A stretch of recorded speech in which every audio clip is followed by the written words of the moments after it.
మాతృదేవోభవ. చిన్న సుఖ వీచిదాకిన చిందువేయు చిన్న దుఃఖానికే ఎద చీలిపోవు.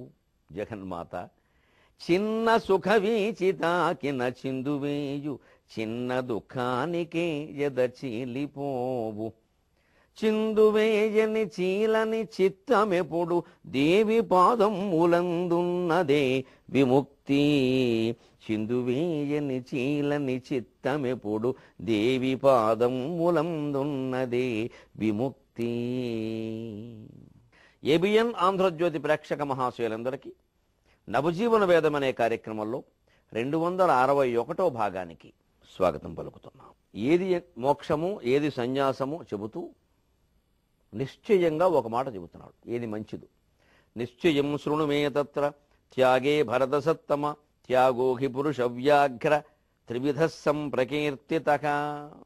నిశ్చయంగా వినవయ్యా, మే శృణు.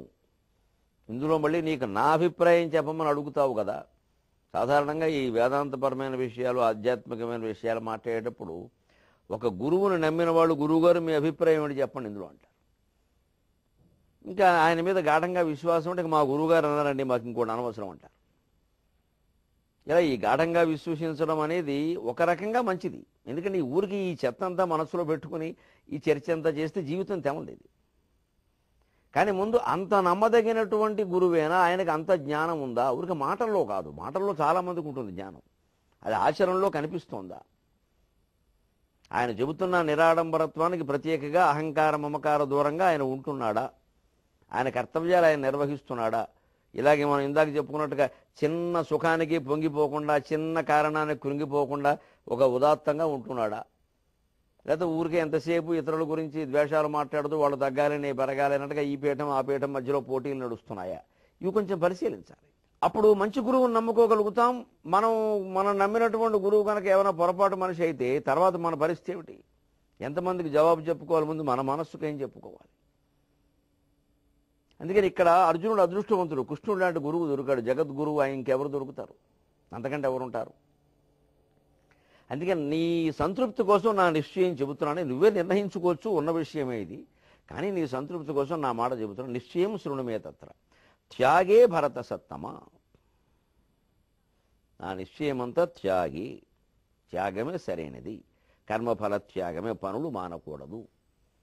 సన్యాసాశ్రమం తీసుకోవడం అనేదాన్ని నేను ఎక్కువ ఇష్టపడను, అంగీకరించను. అది గొప్పదైనా సరే తప్పని చెప్పట్లా.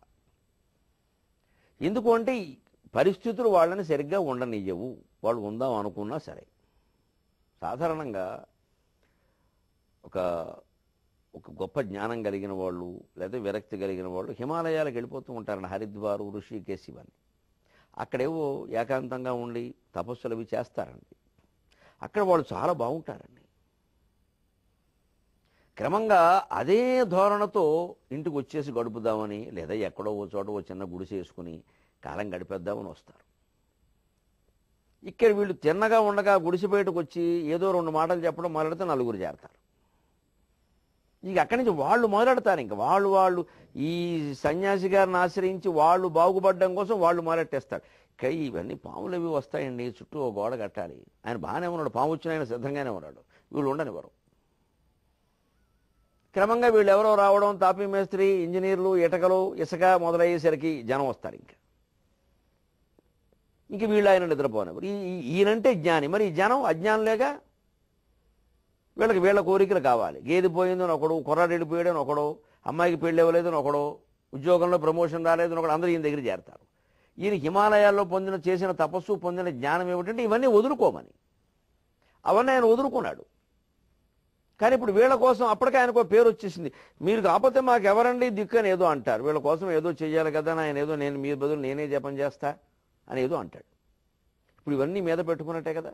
ఎందుకంటే పూర్వం ఉండే సంసారంలోనే ఉంటే హాయిగా ఉండేది. ఒక గేది, ఒక అమ్మాయి, ఒక పెళ్లితో సరిపోయేది. ఇప్పుడు 100 పెళ్ళిళ్ళు, 100 మంది అమ్మాయిలు, 100 గేదెలు. ఎందుకు ఇది? ఇదే కౌపీన సంరక్షణార్థం అయం పటాటోపహ. గోచి కాపాడుకుందుకు ఇంత సంసారం మళ్ళీ పెంచుకున్నాడు అని పూర్వం సామెత చెబుతూ ఉంటారు. అలాగనమాట. అక్కడే దెబ్బతింటారు. అంచేతనే నేను సన్యాసాశ్రమాన్ని అంత గట్టిగా చెప్పడం లేదయ్యా. అందరూ అందులో ఉండదు. అందరూ సుఖమహర్షుల్లో ఉంటే గొడవే ఉంది. ఉండలేరయ్యా. వ్యాసుడు అంతటి వాడే ఉండలేక నాకు కొడుకు కావాలని కోరుకున్నాడు. మరి అలా శుకుడు ఉండగలిగాడు, అందరూ ఉంటారా? మన కలియుగంలో రమణ మహర్షి, కంచి పరమాచార్య లాంటి వాడు మహానుభావులు 2-3 కనిపిస్తారు. ఎవరున్నారు? జిడ్డు కృష్ణమూర్తి గారు అంత మహావేదాంతాన్ని బోధించి అంత సన్యాసిగానే ఆయన జీవిస్తే ఆయన ఇబ్బంది పెట్టిన వాళ్ళు చాలా మంది ఉన్నారు. ఆయన ఇది ఏదో రకంగా ఇప్పుడు కొంతమంది ప్రముఖులు అడిగితే కాదని అనలేరు కదా. ఇప్పుడు ఆయన ఎంఎస్ సుబ్బలక్ష్మి గారి పాట కచేరీ జరుగుతోంది. ఆవిడేదో వచ్చి ఆయన్ని ఆహ్వానించారు. ఈయన కూడా సంగీతం అంటే ఇష్టం, దానికి మహాయోగులు అన్నీ వెళ్ళాడు, విన్నాడు, కూర్చుని ఆనందించాట, బాగుందని. తర్వాత ఆయన ప్రత్యేకించిన ప్రశంసలు అవి ఉండవు, ఏదో చెప్పుకుంటాడు ఆయన అభిప్రాయమైన, దానికే ఉంది. తర్వాత మర్నాడు ఆవిడ భర్తతో సహా అక్కడికి వచ్చేసి మా గృహప్రవేశం మీరు రావాలని అడిగింది. ఈయన కంగారు పడిపోయాడు చిన్నపిల్లలాగా. ఇదేమిటిది, గృహప్రవేశాలు పెళ్ళిళ్ళు నన్ను పిలుస్తారేమిటి, ఇది ఏదో ఆశీర్వచనంలో తయారైంది, ఇదేమిటి, నేనే ఈ జ్ఞానం ఏమిటి, మనం చెబుతున్నది ఏమిటి, వీళ్ళు అడుగుతున్నది ఏమిటి, ఇంత టావిడ ఈవిడే ఎలా అడిగితే సామాన్య భక్తుల విషయం చెప్పేది ఉంది. వీళ్ళు అందరూ ఇలా నన్ను లాగేస్తే నేను అందరిళ్ళకి పెళ్ళిళ్ళకి ఉపనయనాలకి గృహప్రవేశాలకి హాజరవ్వడం ఆశీర్వదించడం మొదలెడితే ఇక నా సన్యాసం ఏమిటి అని, ఈ జ్ఞానం ఏమిటి ఇంకా అని వెంటనే పాపం ఆయన దగ్గర వాళ్ళని పిలిచి ఆ కార్యదర్శిని అవన్నీ ఏదో చెప్పి పంపండి, నా వల్ల అది చెప్పండి, ఆవిడ మనసు బాధపడకుండా చెప్పండి, బాధపడితే పాట పాడైపోతుంది మహానుభావురాలు, చెప్పండి అన్నాడు. వెళ్ళలేదు. ఒకసారి పెడితే ఏమిటి అనిపిస్తుంది మనకి. లేదండి, మొహమాటం లేకుండా చెబుతున్నాను నేను కూడా. వ్యక్తిగతమైనటువంటి శుభకార్యాలకి రకరకాల సందర్భాలకి జ్ఞానులైన వాళ్ళు, తత్వవేత్తలైన వాళ్ళు, ప్రవచనాలు చెప్పేవాళ్ళు హాజరవుతూ ఉంటే వ్యక్తిగత ప్రాబల్యమే పెరుగుతుంది. ఇక అసలు చదువు అడుగంటిపోతుంది, అసలు జ్ఞానం అడుగంటిపోతుంది. ఎందుకంటే ముఖ్యంగా ఈ పెళ్ళిళ్ళ ముహూర్తాలు ఒక 3-4 నెలలు ఉంటాయి వేసవకాలంలో, మొత్తం చలికాలం వేసవకాలం అంతా అదే పని. ఇంకా ఎవరింటోనో పెళ్ళి, ఎవరింటోనో ఉపనయనం, ఎవరింటోనో పేరంటో, ఎవరింటోనో విందు, దీనికి తయారైతే ఎలాగ అందరూ. ప్రవచనాలు చెప్పేవాళ్లే వెళ్ళడం చాలా ఇబ్బంది అని నేను అంటుంటే పీఠాధిపతులు పెడుతుంటే ఎలా ఉంటుందో చూడండి. ఇంకా అక్కడి నుంచి బట్టల కొట్లు ప్రారంభం, బంగారం కొట్లు ప్రారంభం, బడ్డీ కొట్లు ప్రారంభం, ఫోటోలు, ఇంకా సన్యాసం ఎందుకు? అందుకే నిశ్చయం శృణుమే తత్ర త్యాగే భరత సత్తమ. నీ ఇంట్లో నువ్వు ఉండి ఆ చేసిన పని ఫలితాన్ని గురించి పట్టించుకోకుండా ఏ పని చేస్తున్నావో దాని మీదే శ్రద్ధ పెట్టవయ్యా. అదంతా యజ్ఞమేనయ్యా, అదంతా త్యాగమేనయ్యా, అదే మోక్షమయ్యా. చీపురు పెట్టి ఊడుస్తున్నాను తల్లి, ఊడుపు మీద దాని మీదే శ్రద్ధ పెట్టండి. ఎంత అద్దంలా ఉంటుంది ఇల్లు. అందులో ఇవాళ శుభ్రంగా పాలరాళ్ళు వేస్తున్నారు, తుడిచేస్తే ఎంత బాగుంటుందని హాయిగా కూర్చోవచ్చు, కాళ్ళు జాపి కూర్చోవచ్చు. దాని మీద మళ్ళీ చెప్పులు వేసుకుని నడుస్తాం. దరిద్రంలో పెద్ద దరిద్రం ఇది. ఇంక ఈ పాలరాళ్ళ మీద చెప్పులు వేసుకుని నడిచాక రాళ్ళు ఎందుకు, మట్టి ఉంటే సరిపోయేది కదా. ఏమిటో కొత్తవన్నీ తెచ్చిపెట్టుకున్నాం. ఇదివరకు శుభ్రంగా అలికేసిన ఇళ్లలో హాయిగా కూర్చునే వాళ్ళు, చీరలేం పాడైపోలా. నాపరాళ్ళు ఉన్నప్పుడు కూర్చునేవాళ్ళు, పాలరాళ్ళు వేసుకున్నారు, కూర్చోవాలిగా. మరి పాలరాళ్ళు దేనికి? మరి దాని మీద చెప్పులు మొదలెట్టడం, అదేదో కాళ్ళకి వ్యాధులు వస్తాయి. మరి వ్యాధులు వచ్చేటప్పుడు పాలరాళ్ళు ఎందుకు? అది మానవ షోకు. అంటే మన ఆధునిక జీవితంలో ప్రధానంగా అసలు అవసరం, సౌకర్యం పోయి షోకులు వచ్చే బాగా. 10 మంది గొప్ప మనం చెప్పుకోవడం, చూడడం అంతే. దాన్ని ఆస్వాదించడం లేదు, అనుభవించడం లేదు, చూడడం, కంటికి బాగా కనిపిస్తుంది అంతే. అందుకే ప్లాస్టిక్ మొక్కలు తెచ్చిపెట్టుకున్నాం, కంటికి బాగా కనిపిస్తాయి. దానివల్ల ఏం జరిగిందని మనకు అనవసరం. ఈ కృత్రిమత్వమే మన జీవితాల్లోంచి పోవాలి. అది మనం అనుభవించడానికి, ఆస్వాదించడానికి, అంతేగాని కంటికి కనిపించడానికి కాదు. అంటే ఇంట్లో ఉండవయ్యా, నువ్వు ఊడ్చుకున్నా పర్వాలేదు, బట్టలు ఉతుక్కున్నా పర్వాలేదు, మొక్కలకు నీళ్లు వేసుకున్నా పర్వాలేదు, ఏదో చదువుకున్నా పర్వాలేదు, రాసుకున్నా పర్వాలేదు, వంట చేసుకున్నా పర్వాలేదు. నీ జీవితాన్ని పెంట చేసుకోకు చాలు. త్యాగే భరత సత్తమ. అంటే త్యాగం చేయ, ఫలితాన్ని త్యాగం చేయ. ఫలితం గురించిన ఆలోచన వద్దు, వదిలేయమని కాదు అక్కడ, దాని గురించిన చింత వద్దు. త్యాగోకి పురుష వ్యాఘ్ర త్రివిధ సంప్రకీర్తిత. ఆ త్యాగం మళ్ళీ 3 రకాలుగా ఉంటుంది. అందులో మళ్ళీ సాత్వికం, రాజసం, త్యాగం, తామస త్యాగం. త్యాగంలో కూడా తామసం, తమో గుణం ఉంటుంది. ఇంక అందులో వీరత్వం, విరితనం అన్నమాట. దేవతల కోసం తలకాయలు నరికేసుకోవడం ఉంటుంది రకరకాలుగా. అంతే ఆ వలయంలోకి నువ్వు వెళ్ళొద్దు అన్నాడు. నిశ్చయం శృణుమేతత్ర త్యాగో హి పురుషం త్యాగో హి త్యాగే భరత సత్తమ. నిశ్చయం శృణుమేతత్ర త్యాగే భరత సత్తమ. త్యాగో హి పురుష వ్యాఘ్ర త్రివిధ సంప్రకీర్తిత. ఈ సాత్విక, రాజస, తామస త్యాగాల్లో ఉండే 3 విధాలు తర్వాత వరుసగా చెప్పుకుంటాం, దాని గురించి కాదు. అంతకంటే ముఖ్యంగా మన 3 గ్రంథాలు కూడా 3 త్యాగాలకి సంకేతాలుగా ఉంటాయి. రామాయణం, భారతం, భాగవతం. మన జాతీయ పతాకంలో ఉండే 3 రంగులు ఇవే అని చెప్పుకోవాలి. ఒక భావన చేస్తే అలాగే జెండా పట్ల గౌరవం పెరుగుతుంది. రామాయణానికి రాముడి రాజ్యత్యాగం మూలం, భారతానికి భీష్ముడి రాజ్యత్యాగం మూలం, భాగవతానికి పరీక్షిత్తు ప్రాణత్యాగం మూలం. ఆయనకి ప్రాణత్యాగం చేయాల్సిన పరిస్థితి వచ్చింది కాబట్టి భాగవతం వచ్చింది. ఈ 3 గ్రంథాలకి మూలం త్యాగం కావడమే నకర్మ నాన ప్రజయాధనేన త్యాగేనైకే అమృతత్వమానసు అని ఉపనిషత్తు చెప్పడానికి కారణమైంది. నువ్వేవో బంధాలు కర్మలను సంతానమనో కర్మకాండనో సంతానమనో లేకపోతే ధనమనో పెంచుకుంటే నీకు అమృతానందం కలగదయ్యా. త్యాగే వాటిని వదిలేస్తే కలుగుతుంది. ఈ కర్మకాండ మీద ఆసక్తి వదిలి వచ్చింది ఏదో చెయ్యి, సంతానం మీద ఆసక్తి వదిలి ఉన్నవాళ్ళు ఎవరన్నా పెంచు, వాళ్ళ పని వాళ్ళని చూసుకోమను, వాళ్ళు చేయమంటే పెళ్లి చేయి నిమిత్త మాత్రంగా, లేదా వాళ్ళని చేసుకోమను. అక్షంతరేసి వచ్చే గొడవ లేదు, వాళ్ళ బతుకు వాళ్ళు బతుకుతారు. ఎందుకు వచ్చిన గొడవ? ప్రతిదీ మనం చేయాలని తాపత్రయం, మన మాట వినలేదు. వినడం తెలుసు కదా, ఏమిటి పెద్ద విషయం అది? వాడు వినపోతే వాడే పోతాడు. వాడి బతుకా మన బతుకా? ఏదో కొడుకు ఏదో 25 ఏళ్ళు కూడా 30 ఏళ్ళు కూడా మాట వినలేదు అంటే వీడి తల్లిదండ్రులకు ముందు వాడు అలా మాట వింటాడు అనుకుందామండి. విన్నాక చెడిపోతే? మాట వినడం ఒకటే ముఖ్యమైన విషయం కదా. మాట వినేలా మనం చెబుతాం. వినలేదు మరీ మంచిది, ఇంకోసారి చెప్పక్కర్లేదు. ముందు మన మాట విన్నా వినకపోయినా మనం యమధర్మరాజు మాట వినాలి. 70 ఏళ్ళు వచ్చాయి ఇక్కడ, చూసుకోవాలి. ఇంకా ఎవరో మాట వినలేదు, ఏదో పెత్తనాన్ని అడవల మేము ఉన్నప్పుడులా లేదు అని అరుగుల మీద కూర్చుని కబుర్లు దేనికి ఇవన్నీ? అదే వదిలేయడం. అలాగే నా ధనైన కోట్ల మీద ఎంత సంపాదిస్తే ఏమిటి? వృద్ధాప్యం కూడా ఇంకా సంపాదన ఏమిటి అసలు? అవి వదిలేయాలి. నీవు చూసుకోండి, నాకు ఎదురు జాలింత రోడ్డు ఒక భార్యని తిని కూర్చుంటాను రామకృష్ణ అనుకుంటా, అయిపోయాయి. ఈ 3 గ్రంథాలు త్యాగాన్ని ఎందుకు బోధిస్తున్నాయంటే త్యాగమే జీవిత పరమార్థం. ఆ త్యాగం కోసమే నిన్ను తప్ప మీరెవరిని నేను నమ్ముకోలేదయ్యా, నన్ను నువ్వు కాపాడకపోతే ఎవరు కాపాడతారు అని ఒక విచిత్రమైనటువంటి విజ్ఞప్తి చేస్తున్నాడు రామచంద్రమూర్తికి రామదాసు. విన్నపమాలకించు రఘువీర, విన్నపమాలకించు రఘువీర, నహి ప్రతిలోకమందు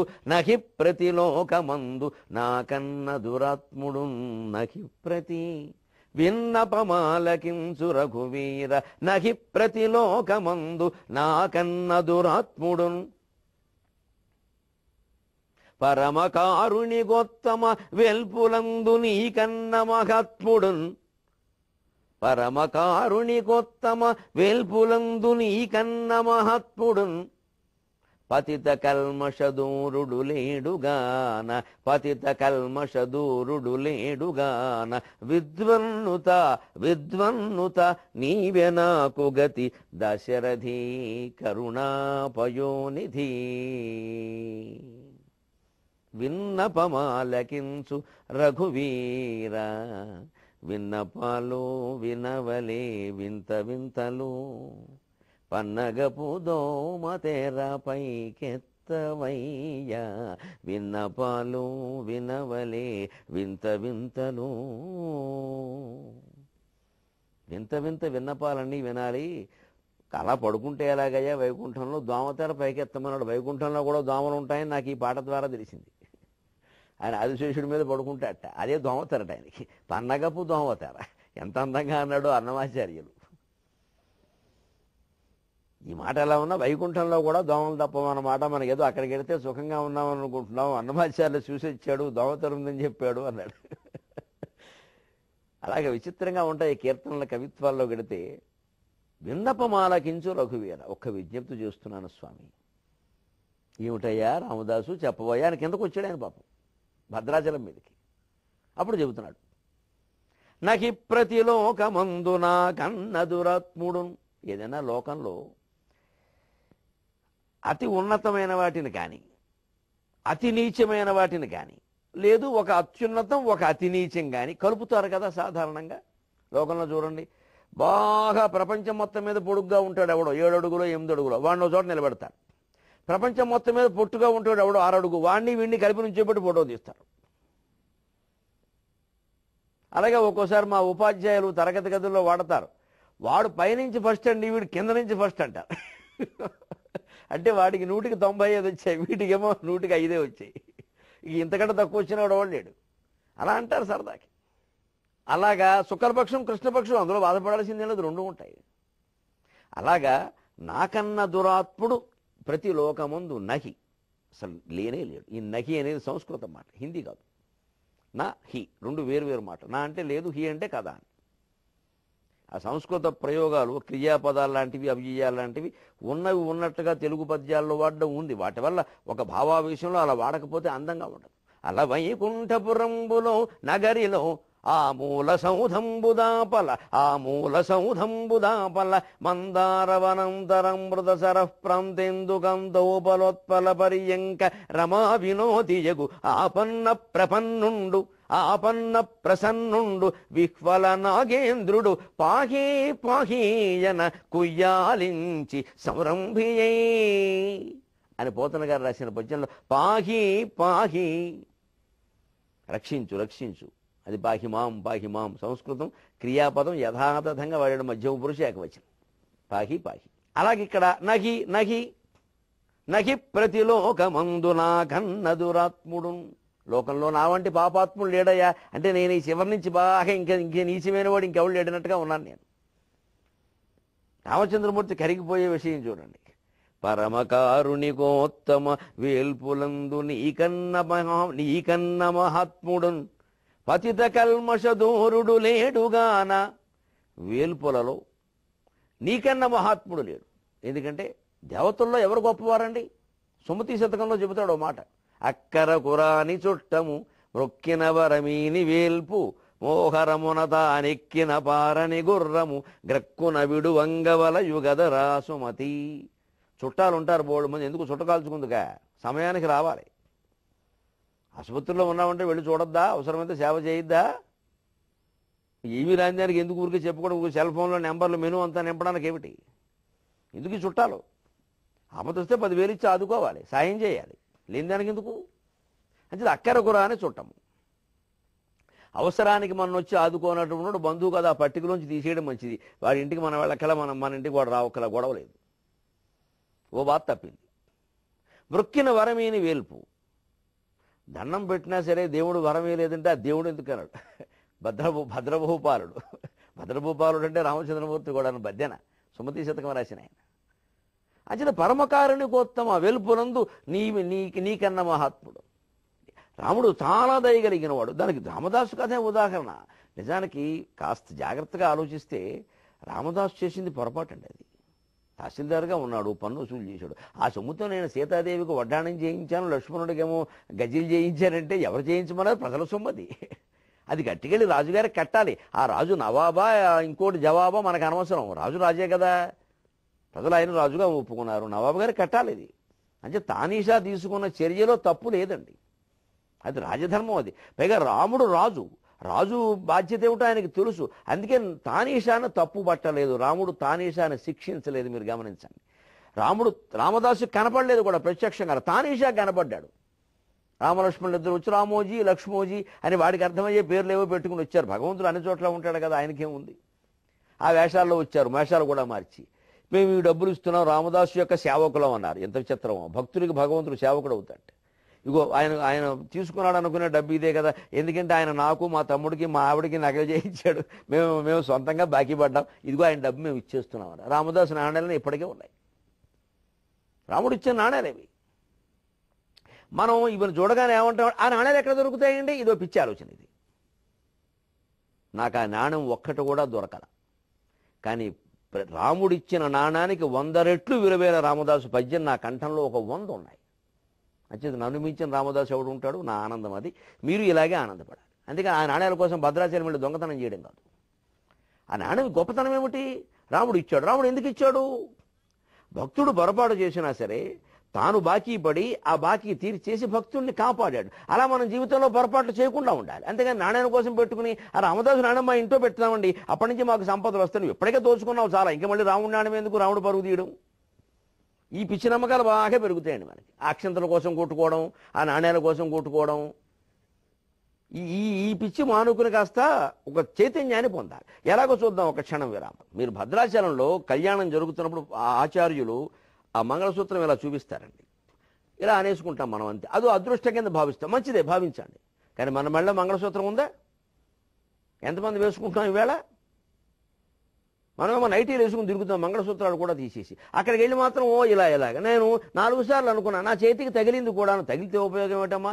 నీ మెళ్ళో మంగళసూత్రం కూడా సీతాదేవి మెళ్ళో మంగళసూత్రం అంత గొప్పది. ముందది ఉందా? అది కళ్ళకద్దుకున్నావా? ఆలోచించవలసిన విధానం ఇది. ఆ సూత్రం గొప్పది, ఆ నాణ్యం గొప్పది. అక్కడికి వెళ్ళి ఇలా గోకేద్దాం, దండం పెట్టేసుకుందాం. అంటే రాముడు ఇచ్చిన నాణ్యాలు ఎందుకు గొప్ప? రాముడు ఇచ్చినంత మాత్రం నాణ్యాలకి ఏం గొప్పతనం వచ్చేది. దాని వెనకాల ఉండే తత్వం అంచేది. మనం రాముడు ఒక తప్పే చేసినా, పొరపాటు చేసినా, చట్టానికి వ్యతిరేకంగానే చేసినా, అది భగవత్ సంకల్పార్థం, భగవంతుడి కోసం చేస్తే ఆయన కాపాడతాడు. అలాగని అవి చెయ్యమని కాదు. అందుకే రామదాసుకు దర్శనం ఇవ్వలేదు రాముడు. ఇంత మొత్తుకున్నాను. స్వప్నంలో దర్శనమే, నిజంగా చాలీసే కనిపించాడు. ఆ నాణ్యాలు ఉన్నాయి. మరి అది రాముని యొక్క కరుణ. పరమ కారుణికోత్తమ. మనం తప్పులు చేసినా కాపాడుతాడు. అలాగని తప్పులు చేయం కదా, ఉప్పులో చేస్తే కాపాడవలసిన అవసరమే లేదు. ఆయన కూడా ఉంటే మరీ మంచిది. ఉప్పులు చేసిన వాడు దేవుడికి కూడా భయపడ్డు. ఆ ఉప్పులు చేసే విధానం చూసుకోవాలి కానీ చేసుకుంటూ పోదాం రామా అందాం. ఇంకెందుకది? ఈ అజ్ఞానం నుంచి బయటపడాలి. అలాగా పతిత కల్మష దూరుడు లేడుగాన. పతితుల యొక్క కల్మషాలను దూరం చేసేవాడు నీకంటే ఎవరున్నారయ్యా? నాకంటే పాపాత్ముడు లేదు, నీకంటే మహాత్ముడు లేదు. కాబట్టి విద్వన్నుత నీవే నాకు గతి దశరథి కరుణాపయోనిధి. విద్వాంసుల సైతం నిన్ను శతకాల రూపంలో, పద్యాల రూపంలో, శ్లోకాల రూపంలో నృతిస్తున్నారయ్యా. కాబట్టి నువ్వే నాకు గతి మహాత్మా అన్నాడు. ముఖ్యంగా కవులు పండితులు అయిన వాళ్ళు కూడా రామదాసులాగా తమ కావ్యాలని భగవదంకితం చెయ్యాలి. దాని నుంచి ఏమీ ఆశించకూడదు. కావ్యాలు చేస్తారు ఇవాళ, ఎందుకంటే ఏమి చేయకపోయినా వచ్చేది ఏం లేదు. చదివేవాడెవడో రాస్తే మాత్రం పుస్తకాలు. ఈ మధ్య ఆధ్యాత్మికత బాగా పెరిగి విపరీతంగా రాసేస్తున్నారు పుస్తకాలు. అసలు రామాయణ భారత భాగవతాలు అయితే ఎన్ని రాస్తున్నారో తెలియదు, ఏమి రాస్తున్నారో తెలియదు. మొత్తం అని రాసేది. ఎందుకంటే బాగా కొనేస్తున్నారు జనం. ఎందుకంటే పుస్తకమే ఇంట్లో ఉండడం పుణ్యం అనే ఒక దురభిప్రాయం ప్రవేశించింది. ఇంకా కొనేస్తారు డబ్బులు ఎట్టేసి. పైగా అది ఏ జాతరలోనూ అమ్మేస్తారు. అక్కడ రామనవమి ఉత్సవాలు జరుగుతుంటే పెట్టేస్తారు. కొనకపోతే పోన్లేద్దో 30 రూపాయలు పోయింది అనుకుందాం, టీ తాగామనుకుందాం, తీసుకో. చదవరు. అలాంటివి ఆశించి ఎప్పుడూ పుస్తకాలు అచ్చు వేసి ఇవ్వకూడదు. అది చదువుతాడా లేదా అనేది తెలుసుకునే వాడికి అమ్మాలి. చదవని వాడికి మనం పుస్తకం ఎందుకు ఇవ్వాలి అసలు? చదవని వాడికి ఇవ్వకూడదని నియమం ఉన్న కవి ఏం చేస్తారు అంటే వాడు అడిగే వరకు ఇవ్వడు. నీకు కావాలా? పలానా చోట దొరుకుతాయి, కొనుక్కో, అంతే. ఇవ్వం. ఎందుకు ఇస్తాం? చదవడం మనకు కావాలి, దాని ద్వారా వచ్చే డబ్బులు కాదు. అంతేగాని దానికి ఒక చమత్కార పద్యం ఉంది. దీపాల పిచ్చేశాస్త్రి గారు చెప్పారు. కవులకి పండితుల ఇళ్లలో సరస్వతీదేవి ఉంటుంది, లక్ష్మి ఉండదుట. ఎందుకు ఉండదంటే ఆయన చమత్కారంగా చెప్పాడు. ఒకప్పుడు ఉండేదయ్యా, సరస్వతీదేవి చెప్పింది ఆవిడికి, నువ్వు రావద్దు అత్తయ్య, అనవసరంగా ఎందుకు వచ్చినావు, నేను పడుతున్నాను, కవుల్ని పండితుల్ని పట్టుకుని కూర్చున్నాను ఇక్కడ. ఫోన్లు వీళ్ళంతా మా శాఖ వాళ్ళు కదా, విద్యాశాఖ అని, వీళ్ళు నన్ను ఇబ్బందులు పెట్టేస్తున్నారు అని రావద్దని అత్తగారికి చెప్పింది లక్ష్మీదేవికి. ఎలాగా? కూరకు, ఉల్లిగడ్డలకు, గుమ్మడి పెందకు, చలనీళ్లకు, నారకు, కట్టె పుల్లలకు, అనాథలకు కృతులీయరోసి. కూరకు, ఉల్లిగడ్డలకు, గుమ్మడి బిందెకు, చల్లనీళ్లకు, నారకు, కట్టె పుల్లలకు, అనాథలకు కృతిలీయరోసి. ఆ భారతి పోయి లక్ష్మికి ఉపాయము చెప్పెను. ఆ భారతి పోయి లక్ష్మికి ఉపాయము చెప్పెను.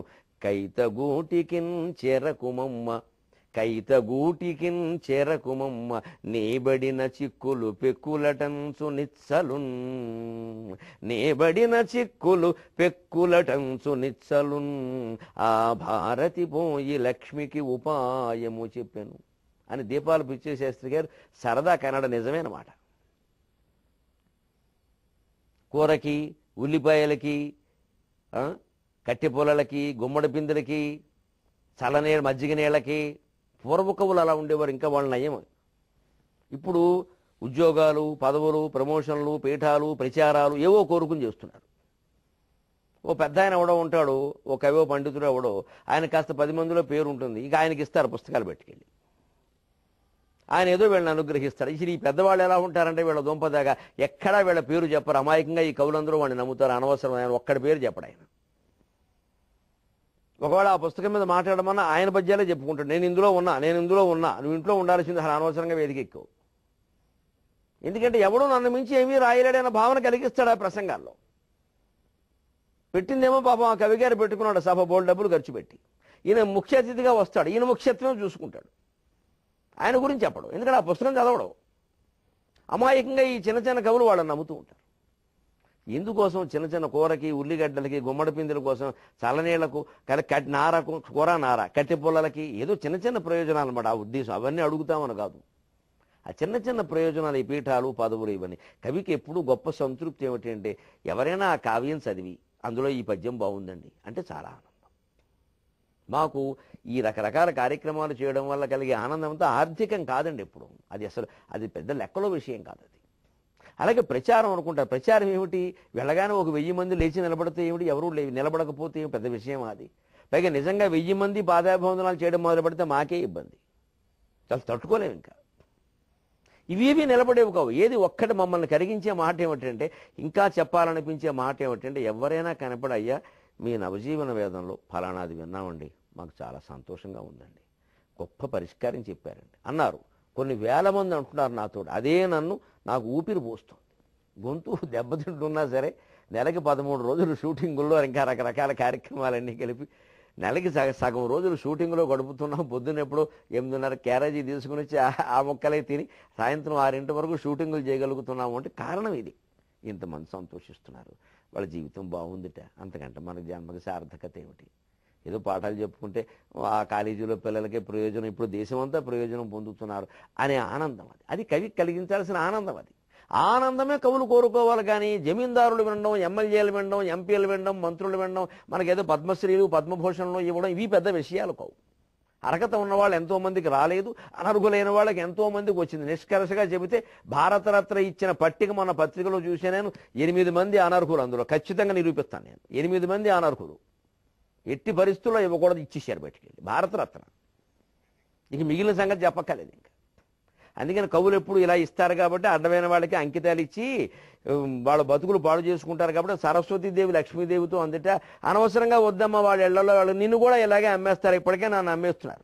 ఆ భారతి పోయి లక్ష్మికి ఉపాయము చెప్పాను, కైతగూటికిని చేరకమమ్మ నే బడిన చిక్కులు పెక్కులటంచు నెచ్చాను. నేను చాలా కష్టాలు పడ్డాను అత్తయ్య, చెప్పుకోవాలి కదా, ఉన్నమాట కష్ట సుఖాలు చెప్పుకుందాం, సంతోషం ఆ అత్త కోడళ్ళైనా కలిసి ఉండి సరదాగా మాట్లాడుకున్నారు అని చెప్పింది. అందుకే కవుల ఇళ్లలో లక్ష్మీదేవి ఉండదులని దీపాలు పిచ్చిశాస్త్రి గారు సరదాకి చెప్పాడు. ఇది సరదాకి చెప్పిన అందులో ఉండే రహస్యాన్ని గమనించి ఆత్మాభిమానంతో జీవిద్దాం. దానికోసమే నవజీవన వేదం. శరవు.